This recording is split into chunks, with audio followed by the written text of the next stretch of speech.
Happy today. I am William Brown from IamWilliamBrown.com. This is Disconnect to Connect, One Word Conversations. One Word Conversations is a self-discovery, relationship building conversation designed to look at our language and how that we can have connection and disconnection through one word.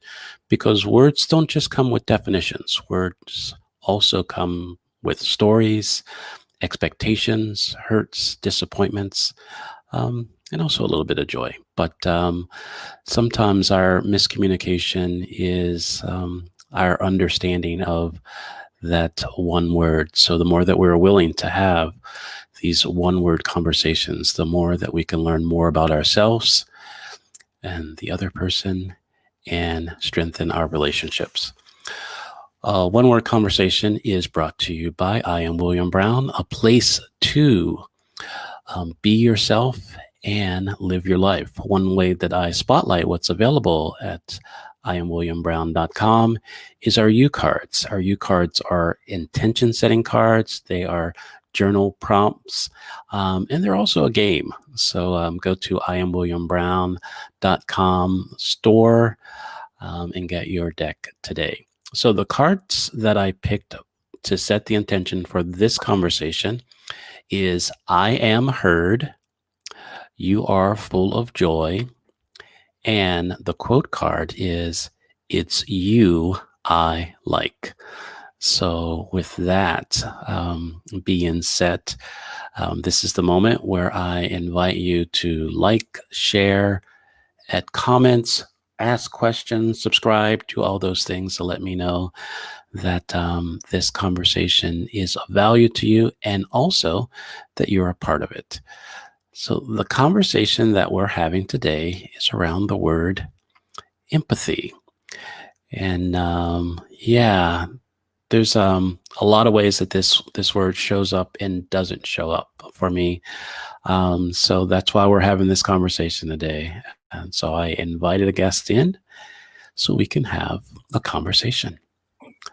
Good morning. Good morning. Good morning, William. This is the moment where I invite my guests to introduce themselves however it feels comfortable to them. Thank you so much, William. And thank you for doing this. These are the kind of conversations that I think truly can help change the world. So thank you for doing this. It means a lot. And thank you for inviting me. I am Kevin Shah. My pronouns are he, him. And I am the CEO and co-founder of a little movement called Jago. Jago means to wake up in Hindi.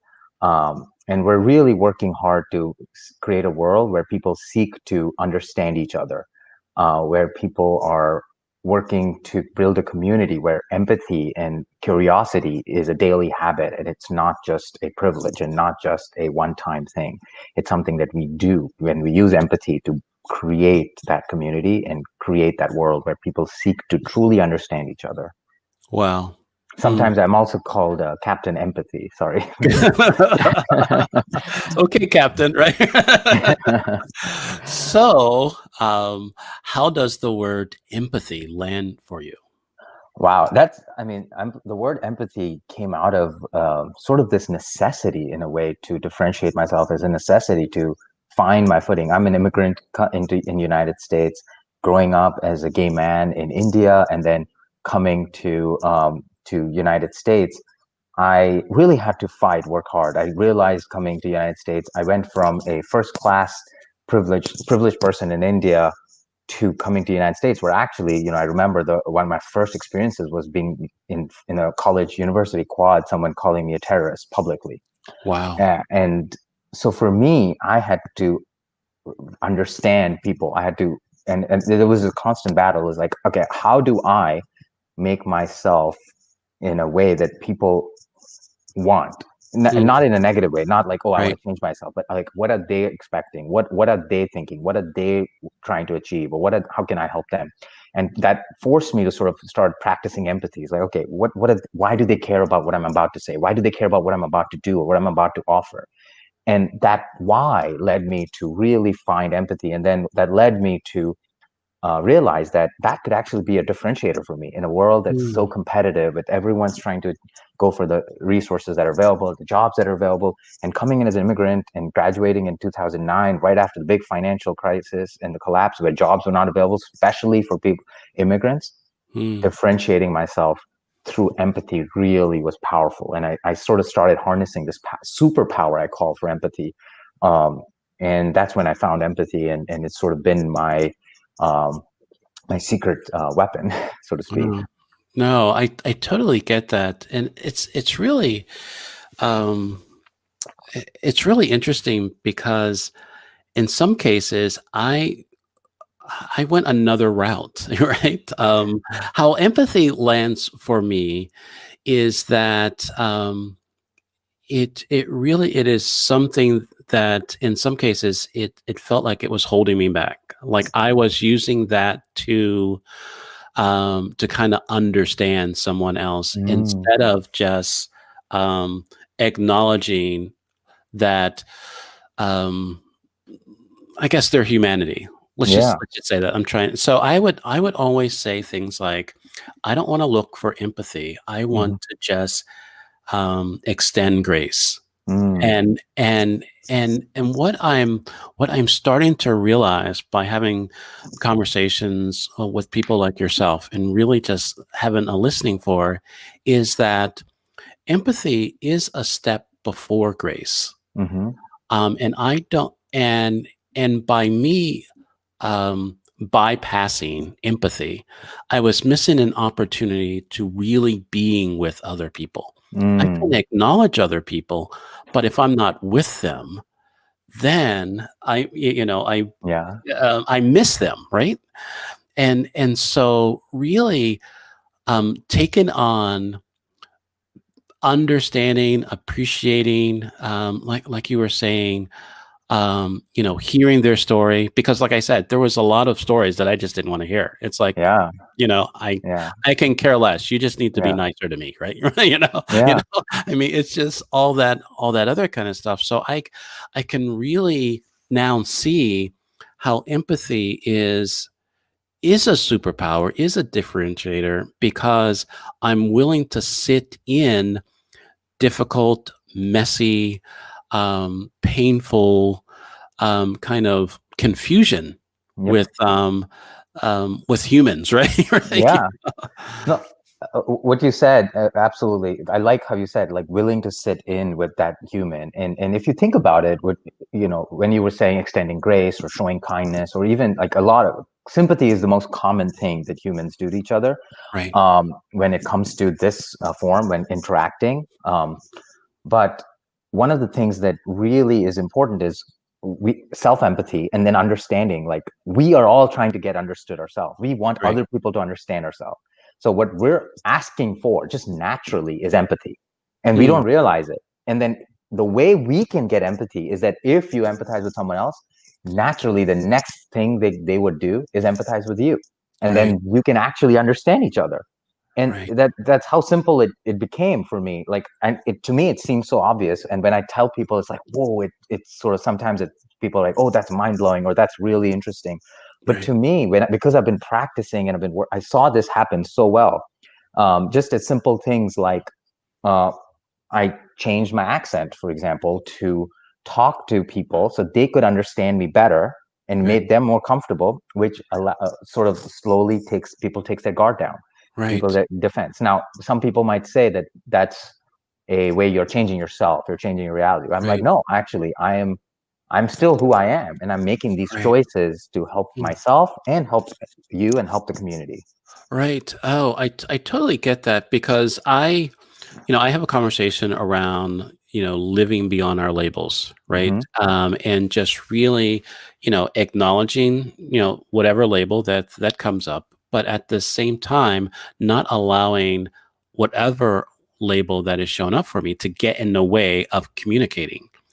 And so, by you sharing that you, change the way of your speaking through your accent and everything, just being aware of that, um, the level of care, it's like that you have for someone else, because within our society today, there is this, we want to, share our own truth, as they say, right? And I don't subscribe to that. So what I Mm-hmm. say is, I share what's currently true to me, Mm-hmm. because my understanding of truth is that if this is the truth, what you're doing is wrong, is, Mm-hmm. is a lie, right? And so then that shuts down communication. Yeah, And totally. so the more that I'm able to say, okay, what is currently true to me that I have no idea how to relate to you, but I am willing to get another truth, or another understanding, or more, more of an understanding, so I can have a conversation with you. And I think in some cases that's what empathy is all about. Just kind of Yeah. Yeah. really not just stopping at truth, but okay, this is what's true. Yeah, I like how you called out the fact that instead of my truth, you're saying this is my current truth. I think that's the next step. I take it. I would probably push it a little bit further, even to, in my Okay. opinion, Okay. to be more like, this is my story. Let me Okay. hear your story, and then together we can have a common truth. Right. Together we can have something, and so that takes us to the next step of finding that understanding. For like a simple example could be uh, this that big common viral thing where the dress was either yellow or blue, or that, Right. do you remember that? Yeah, I do. Right. And That in was that crazy, right? situation, yeah, in that situation, if I had said this is the truth, and like a lot of people said, no, you're crazy, you're wrong, this is what I see. Instead of saying my story is that I see it as blue and gold, and someone sees it as a different color, and says together they can come to the realization that it's actually a illusion Right. created by our brain, and that's the truth that Right. that comes is the common truth. And so I Right. use that as a silly example to kind of show, like, if we share stories, which I believe, and I truly see that everyone's story matters. I think a lot of people have said to me, Kevin, I don't have great stories, I don't want to, I'm like, no, even you going to the grocery store and having an experience, or you buying a car, those stories matter, and that's where we can bring to that, our truth together as well. Right. And I think that's why it's so amazing, with your work of just having people share their stories, even, and it's like sometimes, for me, I'm recently an author. And so the biggest hurdle was just telling a story, right? Not the story, right? I'm still living in the story of my life, Yeah, yeah. but I'm telling a story. And Hmm. the more that we're willing to tell a story, the more that we can connect to each other on this level. And so really, there are so many times for myself that the story that I had was, I wasn't heard, I wasn't understood, and all that. So that was a story that I was making up instead of sharing, Hmm. my experience, or what just going, what's just happening. And so I was devaluing my story, or not Hmm. putting value in my story enough, that I wasn't telling my story, so I wasn't heard. Right? Yeah, no, you're absolutely right. One thing that a lot of people struggle with, and it's, if you think about the polarization that's happening in the world, in the community, and the spectrum of people talking to each other, they're either, it seems like the people are yelling past each other and not really sharing their stories, like, and then both sides feel that they're not being heard. Right. And I had an experience where I met some relatives. Never met them before. This was the first time.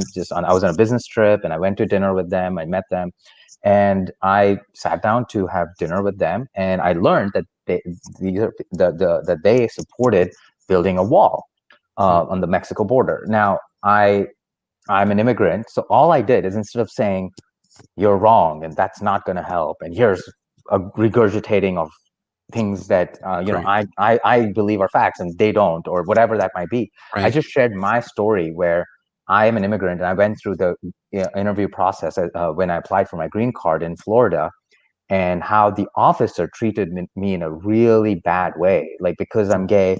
And I believe that it felt that it was because I was gay, but at the same time, they asked questions that were later overturned during the supervisor review, Right. and to deny my application, even though it is a real marriage. We've been together for 10 years. We have Right. a life together. And they were like, I don't believe you. You bought a house. And so you've got wrong plans.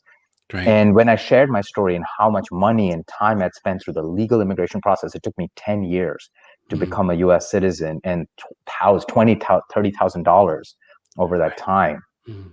When I shared just my story, they realized that there's more to it than the wall. They Right. actually had a moment of reflection where they're Wow. like, wait, I need to think more about this. Right. Oh, no, that's, thank you for sharing that. And I think that's where I think we miss with, it's not just sound bites and talking points, that, with agendas, we miss each other. Mm-hmm. And so, I can have, a conversation of, hey, we're, law and order, right? We Mm-hmm. can say, law and order, you have to do it the right way and all that other kind of stuff. If you're not going to do it the right way, you can just do that. But I miss the human, Yep. right? So, Yep. and I think in some cases, without getting too much on a soapbox, is that we have stopped electing in the Congress, lawmakers. We elect, in my opinion, placeholders. Mm-hmm. And so because we don't have real, truly lawmakers that really represent what's going on in our country, we have these out-of-date laws that then go to our courts, and then we expect the courts to fix what the lawmaker didn't fix in the first place, and then we miss the humanity or how people are living now. And I think the more that we're able to truly not just tell our stories during election season, right, but all the time, the more that it's not just, I've said, this is the time of the year, holiday season, where you watch the news and there is, I think what they're called, they're public interest stories. I think that's Mm-hmm. what it is. Human Mm-hmm. interest stories or Human public interest stories. Yeah. human interest stories, right? And it's like throughout the year, you hardly ever see those stories. But they wait until the holiday season and all that this is the Yeah. time.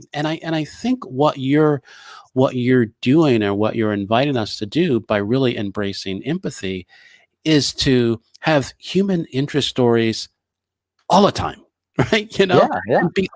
And be open for that. So we don't just, have these talking points and these agendas and not really be with people.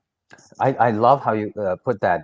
That's one of the things that I talk about quite a bit, is when you do that once a year thing, which you said during this time, what that does is it gets people excited to believe that, oh, I am understanding people. But then in 48 hours after it ends, it Right. expires, that Right. you're back to just like I use this example quite a bit. If you were to get a personal trainer to work out, let's say you hired a trainer for a week, or let's say 2 days, you learned how to do all the exercises. Now, if you don't do it for a year, nothing's going to change. You're Right. going to be doing the same exact thing. So just like that, empathy is similar to working out. And so what we're trying to build is this idea of like this empathy gym. And Hmm. instead of us trying to be experts or trying to bring like, you know, curriculum, like a college curriculum or a university type curriculum, what we're trying to do is bring the humanity to it. Bring your stories, because that's the best way. We actually, when I tell you, William, I'm about to tell you a story, a little bit dopamine is released and people get excited. We're Right. trained to love stories. We're engaged. We're listening. And so when you share your story, when people think I'm not being heard, Hmm. they are being heard. And it just might be, difference of opinion or different experiences that might lead to it. And so Right. what we're trying to do is bring people to anchor to stories around themes within our Right. platform. So themes could be anything: leadership or gender identity or sexual orientation or race, religion. And if their theme doesn't exist, we want people to add that. And then we will take people on this learning, this gym type, this workout, empathy Right. learning journey based on their intersectionality profile, and connect them with stories that they would likely be familiar with and stories they wouldn't be familiar with, to bring that point of view that there's different stories for everything. So Right. instead of trying to make assumptions, removing that unconscious bias, or not removing, let me say, being aware of the unconscious bias. Learn it, right? And these are the daily exercises that can help. And our whole pitch is, let's start with companies, because the companies have the most to gain when companies have employees that have empathy, that actually build they build better products, they deliver better customer service, they're happier, they're more engaged, their retention rate goes up. As well as companies, we've seen studies show 19% better financial results. And these are actual tangible things the community can get. So it's not just, what I wanted to do was connect to the value that people can get, and the influence they can build, the relationships they can build stronger, break down silos, build better cultures. So Right. in all of this, what you said is so powerful, and what you're doing in this conversation is a conversation of empathy. Just like every time you're like, I remember watching your story about chaos recently, and the word chaos, and I was like, see, this is a great example of empathy building. Right. Wow. It's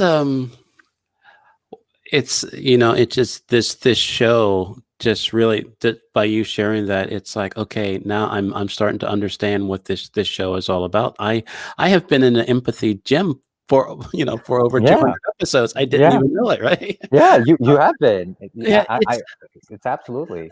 yeah, I think here's a question that's coming up, and sometimes questions just come up for me or some Hmm. come up for other people. So I don't know if you can. So there's no pressure for you to answer this or not. Yeah, that's okay. Um, but I think there is. I'll speak for myself. There are some times when I'm like having like empathy fatigue, Hmm. where it's like I am so like um connected to someone that I don't understand. I'm trying, I'm bending over backwards to kind of get and understand. It's just like, I'm just tired of this. I'm Hmm. just, just deal with this for yourself. I don't want to hear your damn story. I just, I just want to move on. How do we, how do we fight against empathy fatigue? Or is that a thing, Yeah. something that No, I no, just made up, right? no. Absolutely. I think that we. That is a moment for self empathy. That's when I Mm, think people forget that there is this whole concept of self empathy, or mm, people don't realize it. And that is a moment for you to reflect on yourself, not about the other person. Take a moment to think, mm, okay, do I have the emotional strength and energy right now to do this? mm, And and if I don't do this, do you think that other person will understand me or not? Am I actually breaking down this relationship? right. When you put a stake like that, maybe the answer isn't go practice it or do it in that moment. Maybe it is, let's park it and let me come back to it in a Mm, later time when I have that strength. Or let me actually acknowledge, like, you know what, there's a moment. And I think people don't realize, just by saying like, I totally get where you're coming from, I feel you at this, I would love to come back to this, can I take a break and come back to this? mm, And just that little act gets that other person to feel that they've been heard, that they're coming to this moment in a positive way, right. and that you have an ally that's going to come back to you later, and they need a break, and they will have empathy for you in that moment.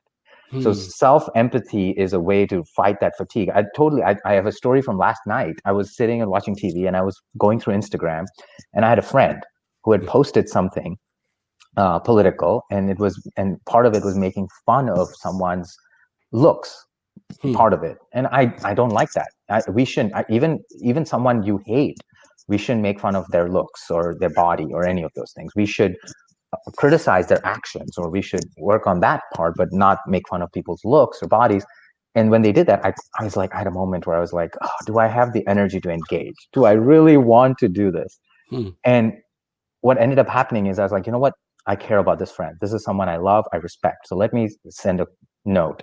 And I worked on the empathy note. It took some effort. I was exhausted from the day. I had a very long day yesterday.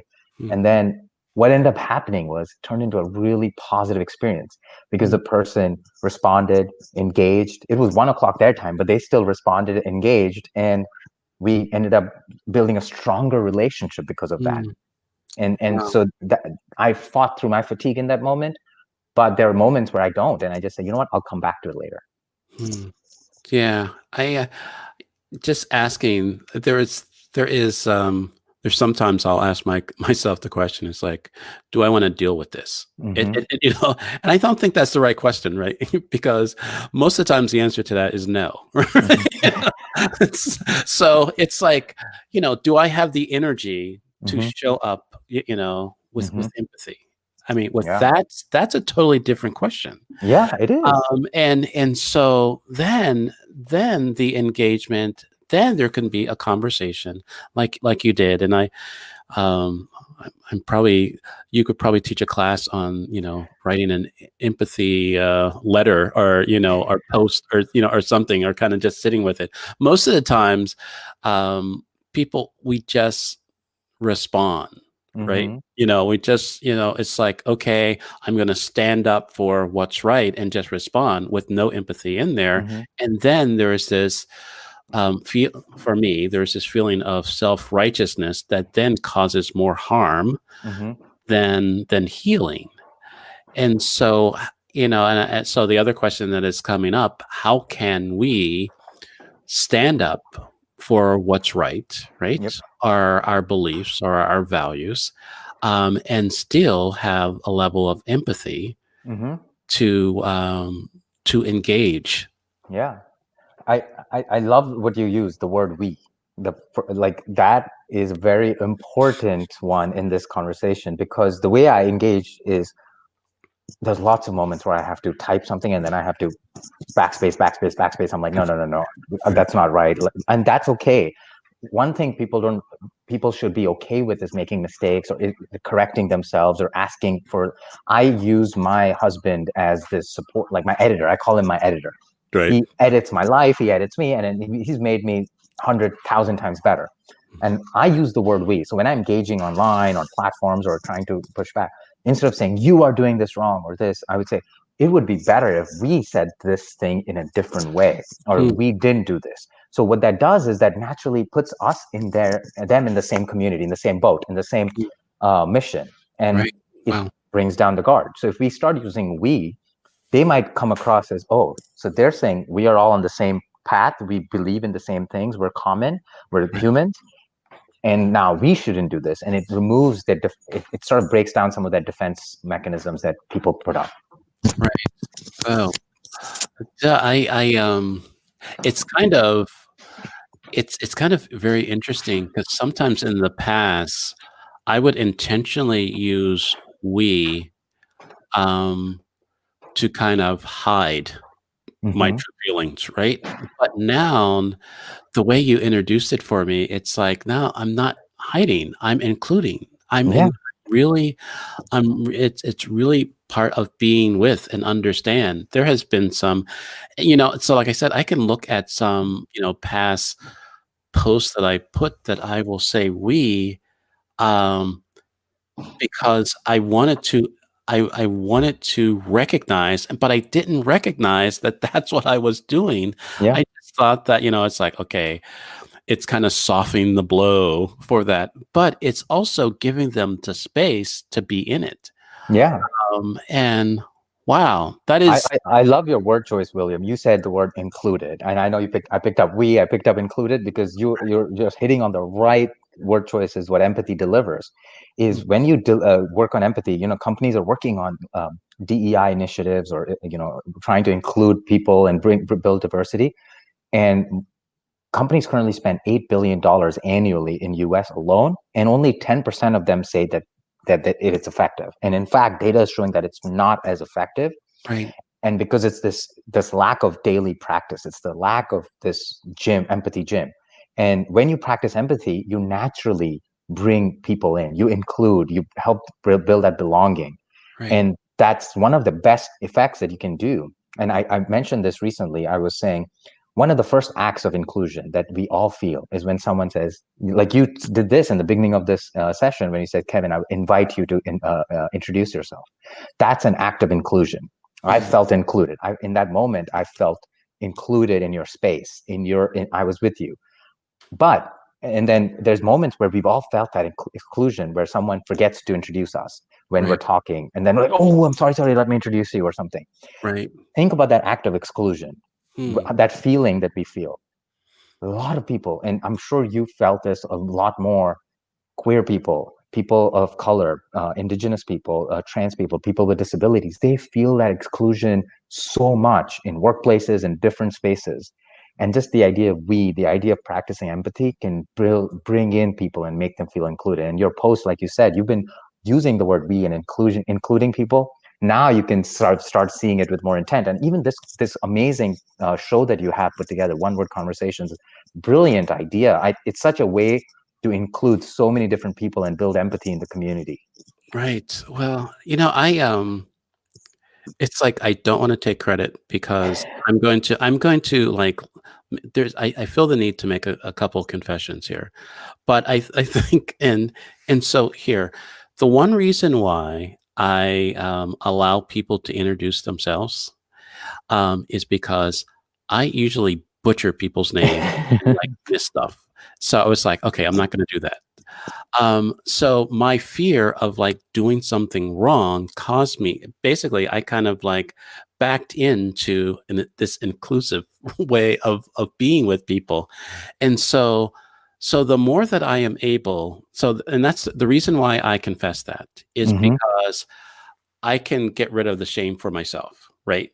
And so now that there are parts of myself that it's kind of I got your back without really knowing how I got your back, right? Yeah, yeah. you know, and so some of these things that I feel like that are great ideas are really this awareness of myself and trusting in myself to just kind of allow people to share what's true to them, to share how they want to show up within conversation, to share their story, to include them. And wow, it's like I'm learning more about myself. Just by that. Uh, yeah, so there's like I said, what's going on right now? It's like I can't believe I just admitted that Well, that that. you used a very important word in your admission. And first of all, I think that is what you're feeling is a very common thing. I think just inviting someone to introduce themselves is you positioned as like, oh, I don't want to butcher it. That's actually an act of inclusion. What you're saying is, I don't want to mispronounce your name. I want to give them the space on how the person wants to introduce themselves. So one of the things I did was share my pronouns.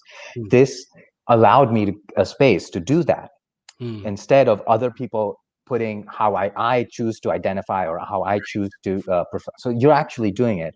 And the word you use, shame, is a very is another important word that I think uh, and Brene Brown said it really well, which was the antidote to shame is empathy. So mm, if you actually want to kill shame, and I have worked very hard. That's one of the reasons why I believe I don't feel as much shame anymore, is because I know that if I practice empathy, I can get away from shame. It's not doesn't mean that I don't have moments of shame here and there, mm. but I recognize it and I say, okay, self-empathy or from empathy from others or practicing, I can remove that shame. And so Right, there's moments where I've messed up pronouns or I've made a mistake. right, And what I do is I acknowledge that mistake. I say, I'm sorry, I shouldn't have done that. That is empathy. And the other person is like, okay, thank you. You acknowledge the mistake. I feel seen, I feel heard. Now I will give you inviting me to correct it. And that's what you're doing in just naturally by inviting someone to introduce themselves. right. Wow. I think though, there's a part of me that I guess that I want to acknowledge that I want to do things right, right, and I want to be intentional. So I want to understand as much as possible, and the fact that even though my understanding of empathy was kind of something that I wanted to bypass. It's like I understand the importance, but I really don't want to deal with it. There are parts of me that I wasn't aware that I was already operating in that, but I had no understanding of that. Yeah. So it's like empathy is like working even if you don't understand it. Just do it. Right? Absolutely. And it's a very hard concept to understand. There's like different types of empathy. There's the emotional empathy, there is the cognitive empathy, there's the compassionate type of empathy. And people practice it at different times and different approaches. And this whole conversation that you're having, and with many people that you had, you're sharing stories. you're sharing, you're helping understand people, and you're helping other people hear these stories. And now, if someone heard my story, my immigrant story, or my name story, or story, any of the stories I've shared, they might see me as in a different light. They might understand if they come across a similar situation, or if they come across another human being with a similar story, they might actually be able to empathize with them a little bit better. Right. So, and then the act of sharing your own story is actually an act of empathy. Hmm. When you're sharing your story, you're inviting me to learn about you. You're inviting me to understand you. And it is a vulnerable act, but Right. people really should understand that vulnerability is a strength. It's this powerful strength that can really change the world for you. And it did for me by Hmm. just sharing who I am as my whole self. Because I remember growing up, I used to lie a lot. I used to lie constantly. And I Hmm. recognized that. In the moment, I was like, oh, I'm lying to my mom, or I'm lying in whatever that situation might be, because I was trying to protect myself. I was very defensive. I was in the closet. I was worried about so many things. I Right. was fighting. But then when I found truth, I was like, no, I'm never going to lie again, because it changed my life. And that was actually not an act of finding truth. It was an act of vulnerability, where I Hmm. allowed myself to not put up those defenses. Right. And it Wow. changed my life. Hmm. Yeah. I think the one thing that I just got of that is just awareness is key, but it's not the answer, right? You still have Yeah. to go through the door, right? You still have to like turn and kind of go through. I mean, being aware that, that, what, I am lying right now. We can either kind of go with this, or we can kind of like own it and kind of, um, I guess I want to say deal with the consequences, or deal with, um, the reality of what's showing up. And I think the vulnerability, the access of really understanding that the more that we're willing to share, and not just, in the African American community, there's like, don't put your business out in the streets. So I don't know in any other culture if that's their equivalent of that, but it means whatever's going on in your house, nobody needs to know about it, no matter what, what's going on. And it's like, and some, um, for me, I learned as a kid that it's okay to lie, to protect yourself, protect the family, to kind of keep yourself safe by whatever the case, because people can use things against you. But what I'm learning now, and what I'm hearing from this conversation, is that, yeah, you'll be protected, um, but you'll lose yourself. Yes. Um, Yeah. and I think for me, where I am right now is that I want to know as much as myself that I can possibly know, and also share that, Hmm.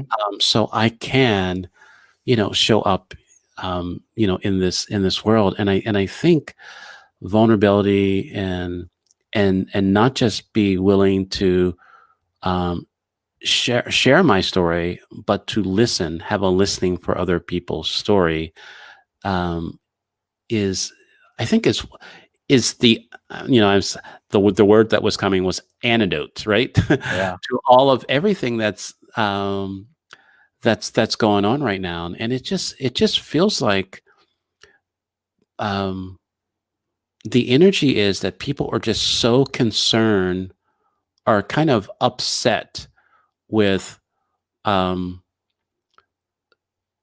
other people's stories, or their understanding of their story. Because, in some cases, hopefully I'm not rambling right now, but it feels like when there is someone that believes something different than I believe, right? Instead of just like understanding why they have this different beliefs, it is then the I jump to the end of the story, is that it's because they're horrible people. That's why Oh, they, yeah. right? And it's like, and then I miss them, and it's like, I don't care that I miss them, because I'm right now. And I think the more that we're able um to not just go to the gym, the empathy, Jim, but to just really understand that I can totally get why you believe what you believe. Yeah. What you said is a really powerful thing because have you heard of the documentary Tiger King on Netflix? Yeah, It's I've heard of it, but I Yeah, so I didn't watch I I mean, my husband works at the Seattle Aquarium, marine biologist. We love animals. We have a dog. So going into that documentary, I went in with these biases that this person I'm going to hate, or I'm going to hate this person. They're going to abuse animals, and I watched it, and the truth is they do abuse animals. it. Right. Um, However, what I learned from it, because I heard their story, is they're actually coming from a place of love for the animals. They're actually coming from a place of conservation. They care about the animals. They truly love and have a sense of conservation, but Hmm. they don't know how. They don't have the resources, the education, the money, and the system is pushing them Right. to stop what they're doing and cutting off their supplies. Now, I'm not saying they're justified in any of their actions. Their actions have been really a lot of bad things that have been done. Right. However, if I were to now have a conversation with that person, instead of me attacking them and saying, you're a horrible person, or you hate the animals, they would say, no, you don't understand me. They actually love the animals. They just don't know how to love the animals. Right. So if Wow. I went into the position of, you love you love these tigers, or you love these big cats, and they would say, yes, I do. You understand me. So now they would break down their guard and talk to me. So Right. that is an example, an extreme example that I use quite Right. often, of where instead of going in with a bias, I was able to understand their core emotional motivation. And if I were to connect with them, which I haven't and I don't plan on, Right. but I could use that to actually find that commonality, because we can say we both love those animals. Yes, we both love it. Yes, we have something in common. Right. I it's like there's part of me that wants to say, but I am right, right? They are, I want to be right. How can I be right? And you know, and still have empathy. Is that, do we give up an element of our rightness? Well, Um, so that's a very interesting thing you mentioned. Like I think one of the things we have been trained by the society, the sort of brainwashed as we grow up, is this idea of being right. Now, mm, being right is important when you're doing maths, or when you're doing like right, 1 + 1 = 2. That's important. That's when being right is important. When it comes to human beings, we should try to remove the being right element. That's a hard thing to do because we've been brainwashed in the society, right, but it's one of those things that, like, if we try to remove, like, being aware of unconscious bias is actually being aware of that you don't need to be right, you just need to be understood, and you need to understand. right. Hmm. And I think that's one thing that is hard to sort of program out. And one thing you mentioned earlier was about the African American community, about keeping the business at home, and whatever is your business. That was another example of where we've been brainwashed, and, like, if this society has been, the system has been built to be like, don't talk about sex, religion, politics at workplace. But Hmm. why? We spend majority, 1/3 of our lives at work. Hmm. We spend with all these people, and so the system did that purposely. Why? So that sexual orientation, there was discrimination for sexual orientation, for gender identity, for race. It could continue easily because Right. you're not bringing People those talked things in. about it, right? Yeah. But companies are the ones that influence politics a lot. Our Hmm. laws in our country and the world are influenced by companies and lobbying. We know that. So why are we not allowed to talk about politics at work? Why is it frowned upon? We're talking about sex. We are human beings, and sex is a common act that people do often, and it leads to children. We talk about pregnancy, but you can't talk about, and when I mean talking about sex, isn't like, let's talk about sex in the Right. context of in a vulgar way, in a way that doesn't make sense. But when I talk Absolutely. about it, is talking about you as a whole person, like Right. sexual orientation, like, oh, I'm a gay person. Right. um and then talking about your beliefs. And I think that caused people to create those boundaries, like, oh, whatever's happening in your house is your business, whatever happening in my house. And that's true, it is your privacy. You should protect however you wish, and you Right. should share whatever you're comfortable sharing Right. in those spaces. But it shouldn't be the rules that only these things you should be able to share, and you're Right. shame, or you're blocked from sharing other things. Right. That's the part that we need to change. Right. No, I totally get the hidden nature of it, and you've opened up a lot of different things here, and I think we can talk about this for hours. Yeah. But I'm sure Captain Empathy has some other things to do No, throughout. yeah, for sure. I really appreciate this conversation. I think just first is your courage for having such a conversation, having 200 of these, and your courage for sharing your stories. It means a lot to me, and this platform that you've created for people like me to share. So thank you for doing that, and thank you for this opportunity to talk about empathy and geek out about it. Right. The last thing that I do want to share as we wrap up here is I have your website up Hmm. there, and I want you to just share about Yeah, what is there, what you're up to, and I guess yeah, you mentioned this is a movement, and to kind of yeah. get people engaged with it. Yeah, so we have is we're starting with a mobile app, and you can download it right now in Google Play Store. And currently it's not live on the Apple, but if you reach out through the website, we can send you an a test link. What we want is we want stories. We want 3 minutes or less stories that people can share. Just point a camera. It doesn't have to be high production. Just point a camera yourself, record a story, and the app will walk you through everything. And what we're doing is we're using these stories to help build that empathy gen. We Hmm. need hundreds and thousands of these stories. So we want people, and stories are relatable stories, not the exceptional, I am a pilot and I saved 300 people stories. Those are great as well, but we Right. want relatable stories. And so I would invite people listening or anyone to download the app on Google Play Store, reach out, and we'll give you the Apple app and share your stories, because that can truly, people's stories can change the world, and their stories matter. And one of the things we will do is we will treat them with value, we will treat them with respect, and we'll treat people's privacy. We don't share the data outside the platform with anyone. We protect people's privacy, and we protect and we are trying to be empathetic to the storytellers and to people in the platform as well. Oh, wonderful.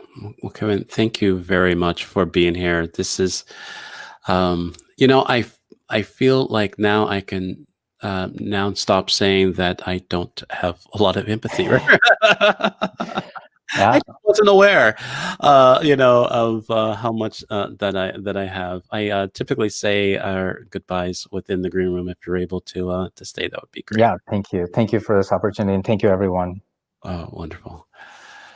Oh boy, empathy. I think I love the empathy gym. Now I have to have a conversation around gym, because now I just kind of stay out of the gym, right? It's like, so how can I put in the work, and the work, the meaningful work, and basically get aware of when I'm not ready to go to the gym, when I'm not ready to have those conversations, and have the conversation with the person and say, you know what, let's table this. Let's come back, and do this. That's empathy. Really, a level of vulnerability, honesty, and being present. I think that's what I'm getting from this conversation here today. I hope this conversation has add value, not just to your day, but to your life. Um, I invite you to reach out to me at IamWilliamBrown.com for a complimentary coaching session to help you be yourself, and live your life. Because the world wants you, the world needs you, and the world isn't waiting for you. So go be you. Have a great rest of the day, and I'll see you tomorrow on One Word Conversations.